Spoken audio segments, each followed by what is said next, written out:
বিশিষ্ট online activist লেখক blogger Pinaki Bhattacharya সম্প্রতি সোশ্যাল মিডিয়ায় দেওয়া এক বক্তব্যে সাবেক স্বৈরাচার প্রধানমন্ত্রী শেখ হাসিনার কন্যা সাইমা ওয়াজেদ পুতুলকে নিয়ে মন্তব্য করেছেন।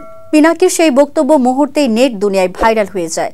ভাইরাল হওয়া বক্তব্যে দেখা যায় ভারত পুতুলকে ট্রেনিং দিচ্ছে উল্লেখ করে পিনাকি বলেন, পুতুল সম্ভবত বুঝতে পেরেছে তার সময় শেষ হয়ে এসেছে, যার জন্য তিনি প্রস্তুতি নিচ্ছেন। পুতুলের ব্যায়াম করার একটি ছবি ভিডিওর ইনসাইটে উল্লেখ করে বুঝিয়ে দেন প্রিপারেশনের কথা।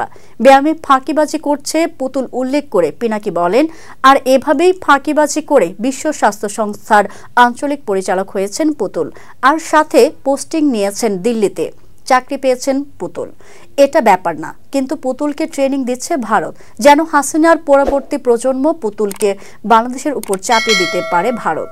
শেখ পরিবারের কথা উল্লেখ করে পিনাকি আরো বলেন, এই শেখ পরিবার হচ্ছে ভারতের গোয়েন্দা সংস্থার এক নাম্বার অ্যাসেট। হাসিনাকে নিয়ে এভাবে ট্রেনিং দিয়েছে, জয়কে নিয়ে এভাবে ট্রেনিং দিয়েছে, পুতুলকেও এখন এভাবে নিয়ে ট্রেনিং দেওয়াচ্ছে।